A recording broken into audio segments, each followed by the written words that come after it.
Hello बच्चों। ये chapter 1 की मैं 8th क्लास ले रहा हूँ मैं। इसमें मैं कुछ क्वेश्चन डिस्कस करूँगा जिसमें हम ये चेक करेंगे कि वो फंक्शन वन वन है या नहीं है, ऑन टू है या नहीं है। ठीक है ना, मतलब इंजेक्टिव और सर्जेक्टिव चेक करेंगे कि किस तरह से। जैसे ये क्वेश्चन दे रखा है, ये रोस्टर फॉर्म में फंक्शन दे रखा है 1 4 2 5 3 6। ठीक है, ये फंक्शन हो गया पेयर वाइज। ठीक है, और ए सेट हो गया 1 2 3, ये डोमेन होता है ए, और बी जो है वो कोडोमेन है। मतलब ये जो फंक्शन है वो ए टू बी फंक्शन। अब हमें ये चेक करना है कि क्या ये वन वन है नहीं है। मैंने आपको बताया हुआ है कि ये जो क्वेश्चन है इसके अंदर जो फर्स्ट एलिमेंट होता है वो तो प्री इमेज होती है, और जो सेकंड कंपोनेंट होता है, एलिमेंट होता है, वो होता है आपका इमेज। इसका मतलब वन जो है वो प्री इमेज है और फोर जो है इसकी इमेज है। और इसको हम ऐसे लिखते हैं 1 F1 मीन्स F1 किसके बराबर हो गया, 4 के। तो F1 की वैल्यू 4 है, F2 की वैल्यू 5 है, यहाँ 2 की इमेज 5 है, 3 की इमेज 6 है। तो आपने देखा ये जो डोमेन के डिफरेंट एलिमेंट्स की डिफरेंट इमेज आ रही है, कोई भी एलिमेंट 4 5 6 ये अलग अलग है सारे, कोई भी मैच नहीं कर रहा। तो इसका मतलब ये फंक्शन वन वन है, क्योंकि मैंने आपको बता रखा है अगर डिफरेंट एलिमेंट्स की डिफरेंट इमेज होती है तो वो फंक्शन वन वन होता है। तो यहाँ रीजन देना है, because different elements of domain have different image, so F function is one one. अच्छा, इसका ऑन टू फाइंड करना है तो इसकी रेंज लिख लो। रेंज होती है इन पेयर्स का जो सेकंड कंपोनेंट होता है उनका सेट 4 5 6, ये रेंज आ गई। ये रेंज जो है अगर कोडोमेन के बिल्कुल बराबर है तो ऑन टू है, और केवल उसके कम एलिमेंट है, कोडोमेन से कम एलिमेंट है तो वो ऑन टू नहीं है। तो आपने देखा कोडोमेन है बी 4 5 6 7 गिवन है, ए टू बी फंक्शन है तो बी कोडोमेन है। तो ये बी का केवल एक सबसेट है, क्योंकि 7 एलिमेंट कोडोमेन में है, इसमें नहीं है। तो इसका मतलब ये फंक्शन ऑन टू नहीं है। मैंने आपको बता रखा है कि अगर कोडोमेन में कोई एलिमेंट ऐसा हो जिसकी कोई प्री इमेज ना हो तो वो फंक्शन ऑन टू होता, ऑन टू क्या बोलते हैं, नहीं होता। समझ गए ना, ऑन टू नहीं होता क्योंकि 7 की कोई प्री इमेज नहीं है, तो ये ऑन टू नहीं है। हाँ, 7 होता ही नहीं, इसमें कोई एलिमेंट, ऐसा कोई एलिमेंट होता ही नहीं जिसकी कोई प्री इमेज नहीं होती, तो ये ऑन टू होता। मतलब सारे एलिमेंट्स की अगर प्री इमेज होती है तो उसको ऑन टू बोलते हैं। क्लियर है यहाँ तक। अब आता है जी, कोई भी फंक्शन अगर सेट बिल्डर फॉर्म में दे दे कोई फंक्शन एफ एक्स बराबर एक्स स्क्वायर। ठीक है, F is a function from domain को डोमेन के साथ देगा आर, इसमें आर डोमेन है, और ये जो आर आर मतलब रियल नंबर, और ये आर आर ही क्या है, कोडोमेन है, और फंक्शन ही गिवन है। अब एक जनरल बात सुन लो, समझ लो कि जितनी भी इवन पावर वाले फंक्शन हैं वो वन वन नहीं होते हैं अगर अगर इनका डोमेन नेगेटिव और पॉजिटिव दोनों टाइप के नंबर से बनता है तो। और आप सबको पता है, चाहे रियल नंबर होता डोमेन, चाहे रैशनल नंबर होता, चाहे इंटीजर्स होता। इंटीजर्स में आप सबको पता है नेगेटिव पॉजिटिव इंटीजर्स होते हैं। तो इसका मतलब अगर रियल नंबर है, रैशनल नंबर है, इंटीजर्स है, तो ये फंक्शन आपका वन वन नहीं होगा। ऐसा क्यों है कि ये वन वन नहीं होगा? इसका एग्जाम्पल है कि आप सबको पता है कि नेगेटिव वैल्यू रख दो, यहां सेम वैल्यू नेगेटिव और सेम वैल्यू पॉजिटिव, उनका स्क्वायर करोगे तो पॉजिटिव वैल्यू आएगी। जैसे मैंने यहां एग्जाम्पल लिया है, एग्जाम्पल ही देना है। अगर कोई फंक्शन वन वन नहीं है तो एग्जाम्पल देना है, और अगर वन वन है तो एग्जाम्पल नहीं देना, x1 x2 करके, मतलब वेरिएबल फॉर्म में आंसर देंगे। ठीक है ना। लेकिन अगर वन वन नहीं है, आई बस में यहां तक, तो एग्जाम्पल देना है। ऑन टू नहीं है तो एग्जाम्पल देना है, या रेंज से निकालना है ऐसे। ठीक है ना। अब यहां देखो जरा, x मैंने -2 दो रियल नंबर ले लिए। अब ये दोनों -2 रियल नंबर भी होते हैं, रैशनल नंबर भी होते हैं, इंटीजर भी होते हैं। तो इनमें से यहाँ डोमेन कोई भी हो, ये एग्जाम्पल फिट हो जाएगा। चाहे -2 ले लो, चाहे -3 ले लो, चाहे -1 ले लो, कोई भी एग्जाम्पल ले लो। तो अगर मैं x की जगह -2 रखता हूं तो -2 का स्क्वायर 4 आएगा, ये निकाला। F2 रखेंगे तो क्या आएगा, 4 आएगा। तो दोनों की इमेज बराबर आ रही है, मतलब F-2 बराबर F2 आ रहा है, बट 2 और -2 बराबर नहीं था। तो इसका मतलब डिफरेंट एलिमेंट्स की अगर different elements of domain have same image तो f function is not one one. तो अगर दो अलग अलग एलिमेंट्स -2 की इमेज सेम आ जाए तो वन वन नहीं होता, क्योंकि वन वन होता है जब डिफरेंट एलिमेंट्स की डिफरेंट इमेज आए तो वन वन होता है। तो ये वन वन नहीं है। तो ऐसे एग्जाम्पल तो हो गए। अगर यहाँ रैशनल नंबर आएगा तो भी एग्जाम्पल फिट हो जाएगा इस तरह का, नेगेटिव पॉजिटिव वाला। तो मैंने क्या बताया कि इवन पावर वाले फंक्शन, चाहे स्क्वायर है, चाहे 4 पावर है, चाहे 6 पावर है, इवन पावर वाले फंक्शन जनरली वन वन नहीं होते अगर उनका डोमेन नेगेटिव और पॉजिटिव नंबरों से मिलके बन रहा है तो। मतलब उस डोमेन के अंदर नेगेटिव और पॉजिटिव दोनों टाइप के नंबर है तो। ठीक है। अच्छा जी, अच्छा अगर यहाँ नेचुरल नंबर होता, पॉजिटिव नंबर होता, तो फिर ये वन वन होता, बिल्कुल होता। फिर कैसे करते वो मैं अगले नेक्स्ट अभी बताऊंगा। ठीक है। अच्छा अब यहाँ देखो, इसकी रेंज ऑन टू प्रूव करने के इसके दो तरीके हैं। एक तरीका तो ये है जिन बच्चों को ये पता है इसकी रेंज निकाल सकते हो आप सबको पता है किसी भी रियल नंबर का आप स्क्वायर करो पॉजिटिव वैल्यू प्राप्त होगी, मतलब इसकी जो रेंज है वो जीरो से बड़ी ही आएंगी, जीरो से लेकर बड़ी वैल्यू आएंगी। तो इसकी रेंज जो है जीरो से आप लिखेंगे infinity, infinity open, zero closed, मतलब पॉजिटिव रियल नंबर आएंगे। और पॉजिटिव रियल नंबर इसके कोडोमेन जो है ये वाला आर है, रियल नंबर ही है। तो इसका मतलब ये केवल एक सबसेट है, इसका बराबर नहीं है। रियल नंबर तो सारे होते हैं, नेगेटिव भी पॉजिटिव भी, जबकि ये पॉजिटिव रियल नंबर है, इसकी जो रेंज है। तो इसका मतलब F function is not on to.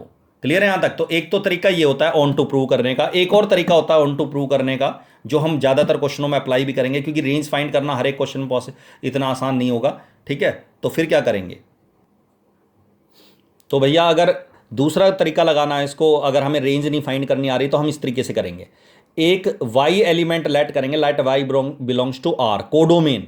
इस आर के साथ लिखना जरूरी है कोडोमेन, क्योंकि एक आर जो है रियल नंबर डोमेन भी है और आर जो है रियल नंबर जो है वो कोडोमेन भी है।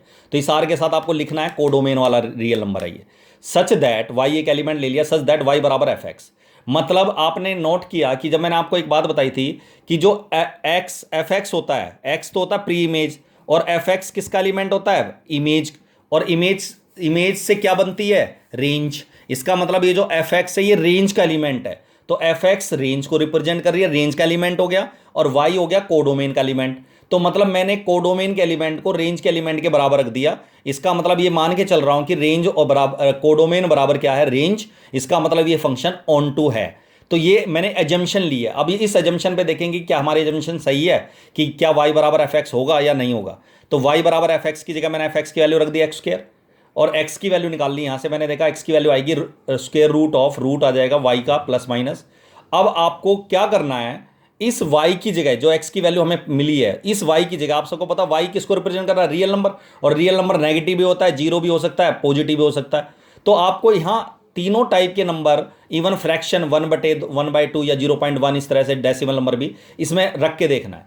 तो अगर मैं y की जगह पॉजिटिव वैल्यू रखता हूं तो आप सबको पता है 2 आएगा, y2 है तो √2 आ जाएगा, x की वैल्यू √2। तो आपने देखा 2 की प्री इमेज दो आएंगी, एक प्लस √2 और एक माइनस √2। इसका मतलब 2 की प्री इमेजेस है, तो इसमें इसका मतलब 2 सेटिस्फाई हो रहा है। लेकिन अगर मैं जीरो लूंगा तो जीरो की भी, x की वैल्यू जीरो आएगी, जीरो मिलेगी, तो जीरो की भी प्री इमेज होगी। लेकिन जब मैं y की जगह नेगेटिव वैल्यू रख दूंगा, इसके अंदर पुट कर दूंगा, ठीक है, तो जब मैं इसके अंदर नेगेटिव वैल्यू पुट करूंगा बेटा, तो आपने देखा नेगेटिव वैल्यू के केस में अगर एक्स वाई की जगह नेगेटिव वैल्यू रख रहा हूं तो नेगेटिव वैल्यू की जो वैल्यू आएगी वाई की जगह नेगेटिव वैल्यू रखने पर -√2 आएगी। और ये रियल नंबर नहीं होता, क्योंकि ये इमेजिनरी नंबर होता है। और आप सबको पता है डोमेन हमारा रियल नंबर से ही बन रहा है, मतलब ये -√2 इसमें, अगर यहाँ -√2 हो लिखा होता तो इस -2 की प्री इमेज होती, लेकिन इसमें -2 की प्री इमेज, इसका मतलब यहाँ -√2 लिखा ही नहीं है। तो इसका मतलब जब यहाँ -√2 लिखा ही नहीं है, और आप सबको पता वाई की जगह यहाँ -2 रखने पर रूट में -2 आएगा, तो x की वैल्यू -√2 आएगी। तो -2 की प्री इमेज -√2 है, जो कि रियल ही नहीं है। इसका मतलब -2 की कोई प्री इमेज नहीं होगी, तो ये 1 ऑन टू नहीं होगा। तो इसको हम लिखेंगे this value does not belongs to R domain. मैंने बताया ना ये वाला आर क्या है? डोमेन, x की वैल्यू है ये, तो ये डोमेन में नहीं होगा for all y belongs to R codomain. मतलब जितने भी कोडोमेन के सारे एलिमेंट हैं उन सबकी प्री इमेज नहीं है, कुछ की है, बल्कि कुछ की तो दो भी हैं, लेकिन कुछ की प्री इमेजेस नहीं है, नेगेटिव नंबर की प्री इमेजेस नहीं होंगी। तो एग्जांपल भी देना पड़ेगा अपनी बात को वेरीफाई करने के लिए। तो y की जगह अगर मैं 2 रखता हूं, लेट y बराबर 2, ठीक है, तो y की जगह 2 रखता हूं तो x की वैल्यू आएगी -√2, और this does not belongs to R domain, domain में नहीं है ये। इसका मतलब y बराबर -2 does not have pre image, ठीक है।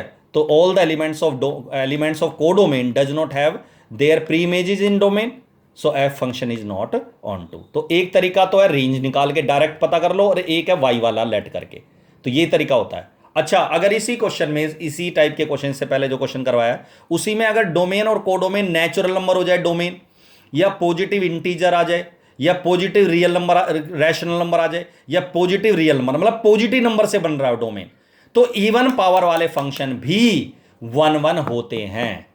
मतलब क्यों होते हैं? क्योंकि आप सबको पता है इसमें आप x की जगह क्या रखोगे? 1 का स्क्वायर 1 आएगा, 2 का स्क्वायर 4 आएगा, नेगेटिव वैल्यू रख ही नहीं सकते जो आप उसकी वैल्यू सेम आ जाए। तो इसका मतलब इवन पावर वाले फंक्शन भी 1 होते हैं अगर उनका डोमेन पॉजिटिव रियल नंबर से, पॉजिटिव नंबरों से बन रहा है। तो चाहे वो रियल नंबर है, चाहे इंटीजर है, नेचुरल है, रैशनल है, कुछ भी है, पॉजिटिव है, तो इसका मतलब आर जेड प्लस मतलब positive real number, positive Q plus मतलब positive rational number, R plus मतलब पॉजिटिव रियल नंबर। तो इसको फिर प्रूव कैसे करेंगे अगर ये 1 1 है तो एग्जाम्पल नहीं देना फिर आपको, फिर ऐसे करना है। लेट दो एलिमेंट लेट कर लिया x1 x2 belongs to natural number domain, मैंने बताया ना ये वाला एन, ये वाला एन लिया है मैंने, ये वाला एन नहीं, ये वाला एन लिया है, डोमेन वाला एन। तो लिखना पड़ेगा डोमेन सच दैट fx1 बराबर fx2।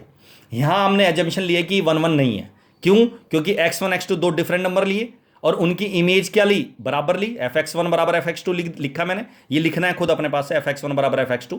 तो लेट करके फिर ये लिखना है, उसके बाद अब क्वेश्चन, फिर इस क्वेश्चन के हिसाब से हम आगे कैलकुलेट करेंगे। तो fx1 बराबर fx2, तो मतलब इमेज बराबर आ रही है दो अलग अलग वैल्यू की, तो इसका मतलब मान के चल रहे हैं कि फंक्शन ऑन टू 1 1 नहीं है। क्यों? Different elements have same image, तो 1 1 नहीं है। अब हम देखेंगे क्या वाकई में ऐसा है, जो हमने एजम्पशन ली है कि x1 x2 दो डिफरेंट नंबर हैं, क्या ऐसा वाकई में है या नहीं है। तो हमने fx1 की वैल्यू निकाली बेटा, x1 x की जगह x1 रख देंगे तो x1 का स्क्वायर आ जाएगा, x की जगह इसी में x2 रख दूंगा तो x2 का स्क्वायर आ जाएगा। और आप सबको x2 एक तरफ लिया, x1 का स्क्वायर माइनस x2 का स्क्वायर इक्वल टू 0, दो फैक्टर हो गया, एक बार प्लस एक बार minus, a square minus b square का फॉर्मूला लगा दिया। इन दोनों की मल्टीप्लाई 0 कब होगी? या तो ये 0 ये 0।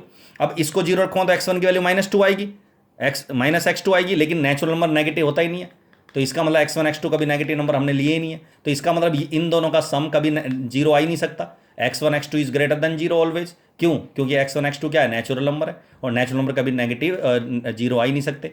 तो इसका मतलब इन दोनों फैक्टर में से 0 किसके बराबर होगा? 0 की वैल्यू किसके बराबर? 0 कौन सी वैल्यू होगी? x1 माइनस x2, इसको 0 रख दिया तो x1 बराबर क्या आ गया? x2। तो आपने देखा हमारी जो एजम्पशन थी डिफरेंट नंबर वाली, वो यहाँ गलत होगी, x1 बराबर x2 हमने फाइंड कर दिया। तो इसका मतलब दो डिफरेंट एलिमेंट नहीं है, ये एक ही नंबर है, इसीलिए इमेज बराबर है। तो इसका मतलब 10 दो डिफरेंट, अगर इमेज बराबर है और दो अलग अलग x1 x2 पर इमेज बराबर है लेकिन वो एलिमेंट भी बराबर हैं, तो इसका मतलब f फंक्शन जो होता है वो 1 1 होता है। हाँ, यहां से भी निकल जाती है, x1 की वैल्यू मैं रख पाता x1 बराबर माइनस x2 और x1 बराबर प्लस x2, तो उस सिचुएशन में ये 1 1 नहीं होता। ठीक है, तो इसका मतलब ये 1 1 है। क्यों? क्योंकि ये 0 हो नहीं सकता, नेचुरल नंबर होने की वजह से। मैंने बताया ना, डोमेन डिसाइड करता है, कोई किसी फंक्शन है डोमेन डिसाइड करता है कि 1 1 है या नहीं है। क्लियर है यहां तक बेटा? तो इस तरीके से क्वेश्चन 1 1 और ऑन 2 करेंगे डिस्कस। अगली क्लास में भी कुछ क्वेश्चन और डिस्कस करेंगे और क्लियर हो जाएगा तुम्हें ये। ठीक है ना? चलो, दैट्स ऑल।